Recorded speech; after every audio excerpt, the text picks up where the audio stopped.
대한민국이 마침내 KF-21의 심장까지 스스로 만들어 올리며 세계 항공산업의 판도를 통째로 뒤흔들 순간이 머지않았습니다. 이제 우리는 단순히 전투기를 조립하는 국가가 아니라 전 세계 단 5개국만 독점해온 금단의 기술 영역을 정면으로 돌파하는 나라로 도약하고 있습니다.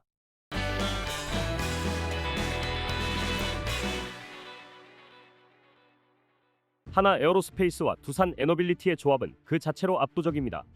하나는 지난 20여 년 동안 미군 주력 전투기 엔진을 직접 정비하며 파손 패턴과 열변형, 진동 주파수 같은 핵심 데이터를 수천 건 단위로 축적해왔습니다. 실제 전장에서 엔진이 어떻게 망가지고 어떤 조건에서 성능이 무너지는지까지 모두 손바닥 보듯 파악한 셈입니다. 이건 수조 원을 들여도 얻기 어려운 노하우이며 덕분에 KF-21 엔진 개발은 시행착오를 거치지 않고 곧바로 완성도를 높이는 초고속 궤도에 올라섰습니다. 여기에 두산은 또 하나의 결정타를 더하고 있습니다. 항공 엔진의 생명줄이라 불리는 핫파트, 그 중에서도 미국조차 해외 이전을 극도로 꺼리는 단결정 블레이드 기술을 국내에서 완전히 확보해낸 것이죠. 발전용 가스터빈 분야에서 이미 세계 최고로 인정받는 두산의 기술력이 항공 엔진에 그대로 투입되는 순간 추력 내구성 효율 같은 성능 지표는 단순한 개선이 아니라 급 자체가 달라집니다. 1700도를 넘는 초고온과 수만 RPM의 극한 회전을 견뎌내는 핵심 부품을 우리가 직접 만든다는 사실 자체가 이미 경쟁 구도에서 우위를 선점했다는 의미입니다. 사실상 이 둘의 합작으로 전투기용 국산 엔진 개발이 본격적으로 시작되고 있습니다. 이번 달 말 대한민국 항공엔진 개발사의 결정적 분기점이 될 범부처 협의회가 드디어 열린다는 소식입니다. 지난 2023년 첨단 항공엔진 개발 선언, 그리고 지난해 공식 로드맵 공개에 이어 이제는 실무 단계까지 착착 밟아가는 모습인데요. 그동안 방산업계에선 부처 간 엇박자로 인해 통합 조직의 필요성이 꾸준히 제기되어 왔다 보니 이번 회의를 계기로 정부 부처들이 한 테이블에 앉아 본격적으로 개발에 힘을 모으기 시작했다는 점만으로도 의미가 상당합니다. 무엇보다 예산 역시 내년도 정부안에 온전히 반영되면서 추진 동력은 더욱 거세질 전망입니다. 군과 방산업계에 따르면 방위사업청은 오는 28일 항공엔진 개발을 주제로 한 첫 범부처 협의회를 개최합니다. 방사청, 국방부, 산업통상자원부, 우주청, 국토교통부까지 핵심 기관들이 총출동해 개발 절차와 인증 체계를 점검하게 되는데요. 올해 초 방사청이 1만 6천 파운드급 항공엔진 개발 로드맵을 발표했을 당시엔 산업부만 참여했지만 이번 협의회부터는 협력 범위가 눈에 띄게 확대됐습니다. 그만큼 국가가 KF-21 엔진 국산화를 단순한 기술 개발이 아니라 국가 전략 사업으로 밀어붙이겠다는 의지를 공식적으로 보여준 셈입니다. 이 로드맵의 핵심은 총 3조 3,500억 원을 투입해 KF-21 차기 성능 개량형인 블록 3 모델에 탑재될 1만 6천 파운드급 항공엔진을 2040년 전력화 목표로 완성하는 것입니다. 특히 지금 KF-21에 들어가는 GF414 엔진 대비 연료 소모율을 15% 낮추겠다는 목표는 단순한 효율 개선을 넘어서 한국이 만든 엔진이 미국 엔진을 넘어선다는 야심을 그대로 담고 있습니다. 사실 과거를 떠올리면 부처 간 힘겨루기 때문에 사업이 표류한 사례가 적지 않습니다. 대표적으로 정찰위성을 둘러싼 425 사업은 관제권을 누가 쥐느냐를 두고 군, 국정원, 과기부가 갈등을 벌이다 무려 5년이나 지연됐습니다. 2002년 한국형 헬기 개발 때도 국방부와 산업부가 예산을 각자 따로 편성해 추진하는 바람에 조직적 혼선이 생기기도 했죠. 그러나 이번 항공엔진 개발은 시작부터 완전히 다른 흐름을 보이고 있습니다. 사업 초기부터 부처 협의를 제도화해 갈등의 여지를 사전에 제거한 것입니다. 한 방산업체 관계자도 과거처럼 부처 간 다툼으로 일정이 흔들리면 절대 안 된다. 이번 사업은 속도와 일관성이 생명이라고 강조했습니다. 그도 그럴 것이 항공엔진 국산화는 단순한 수건 사업이 아닙니다. 현재 KF-21과 FA-50 등 우리의 주력 전투기들은 모두 미국 엔진에 의존하고 있어 수출 때마다 미국의 승인을 받아야 하고 심지어 엔진 수리까지 미국으로 보내야 하는 구조입니다. 이건 곧 운용 공백과 비용 증가로 이어지고 국가 방위력에도 부담을 주죠. 반면 우리가 자체 엔진을 확보하는 순간 게임의 판도는 완전히 달라집니다.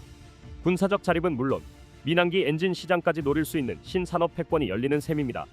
대한민국이 마침내 절대 기술의 장벽을 정면 돌파하며 세계 항공강국들만 넘볼 수 있던 전투기 엔진 분야에 본격적으로 깃발을 꽂고 있습니다. 전 세계가 터빈 블레이드, 초고온 내열 소재, 단결정 구조 같은 초정밀 초고난도 기술 앞에서 수십 년간 좌절을 반복해왔지만 이제 한국은 그 벽을 단단히 흔들기 시작했습니다. 터키와 인도조차 실패를 맛봤던 영역에서 한국이 실질적인 성과를 내기 시작했다는 점은 해외 전문가들조차 한국이 드디어 금단의 영역을 건드렸다고 평가할 정도입니다. 연소기와 고압 압축기, 저압 터빈, 그리고 애프터버너까지 항공엔진 기술의 난이도 최정점에 있는 이 분야들은 미국과 영국, 프랑스 같은 전통적인 항공강국들도 수십 년의 시행착오 끝에 겨우 확보한 기술들입니다. 그런데 한국은 이 난제를 맨 앞에 세워 단번에 정면 돌파하겠다는 결단을 내렸습니다. 업계에서는 이를 두고 한국다운 선택이라는 평가가 나오고 있으며, 이는 과거 K9 자주포나 K2 전차, SS3 잠수함을 개발하던 시절 한국이 보여줬던 특유의 돌파력이 다시 한번 되살아난 장면이라는 반응도 이어지고 있습니다. 정부는 이미 고온 고압 환경을 실제로 구현의 핵심 엔진 부품을 실전 조건에서 시험할 수 있는 설비 구축에 착수했고, 산업계는 아덱스 2025를 통해 전투기급 터보팬 엔진 개발 로드맵을 과감하게 공개하며 국제 방산 시장의 시선을 한 번에 끌어모았습니다. 최근에는 드론 엔진까지 국산화 움직임이 본격화되며 미국, 우크라이나산 엔진 의존도를 단계적으로 줄이려는 흐름도 나타나고 있어 한국이 단순히 새로운 엔진을 개발하는 것이 아니라 항공산업 전체의 구조를 다시 짜고 있다는 분석이 나오고 있습니다. 이 과정에서 주목받는 목표는 바로 기존 F414 대비 연료 소모율을 15%나 낮추겠다는 한국의 기술 도전입니다. 항공엔진 분야에서 1%의 개선만으로도 수년간의 연구 성과라 평가받는 현실을 감안하면 15%라는 숫자는 사실상 불가능에 가까운 수치입니다. 그럼에도 한국은 이 목표를 실현 가능한 단계로 끌어올리겠다는 계획을 내놓았고, 해외 전문가들조차 한국이 터보팬 엔진 기술의 룰을 다시 쓰려 한다고 놀라움을 감추지 못하고 있습니다. 만약 이 목표가 실제로 달성된다면 KF-21의 작전 반경은 크게 늘어나고 제공 시간은 더욱 길어지며 유지비는 20에서 30% 안팎으로 낮아져 전투기 운용 효율이 완전히 다른 차원으로 진입하게 됩니다. 국가마다 예산 부담이 큰 연료비와 정비 비용이 크게 줄어드는 만큼 KF-21은 중동과 동남아, 동유럽 등 주요 수요국에서 지금보다 훨씬 강력한 경쟁력을 확보하게 되며 미국, 유럽 기종과의 경쟁 구도에서도 새로운 균열이 생길 것이라는 전망까지 나오고 있습니다. 최근 방위사업청이 3조 3,500억 원 규모의 항공엔진 개발 사업을 공식 가동하면서 한국의 도전은 더 이상 구호가 아니라 현실이 되고 있습니다. 여기에 내년도 정부 예산안에는 항공엔진 핵심 기술 개발 비용이 전액 편성되면서 추진력의 날개가 달렸습니다. 애프터버너, 저압터빈, 연소기, 고압 압축기 같은 핵심 장치 개발이 내년 초부터 순차적으로 착수될 예정인데요. 본격적인 사업 진행 전 개발 기간이 긴 난이도 최상 기술부터 먼저 파고들겠다는 전략입니다. 그러나 기술적 성과 이상의 의미가 있습니다. 국산 엔진 개발이 성공하는 순간 한국은 미국의 수출 승인 절차에서 벗어나게 됩니다. 지금까지 한국 전투기는 미국 엔진을 사용함으로써 수출할 때마다 미국의 결정을 기다려야 했고, 심지어 특정 국가에는 판매 자체가 불가능한 상황도 있었습니다. 하지만 엔진을 포함한 전투기 전 구성품을 자체 생산할 수 있게 된다면 한국은 누군가의 허락을 받아 무기를 파는 나라가 아니라 스스로 판단하고 스스로 결정하는 항공주권 국가로 올라서게 됩니다.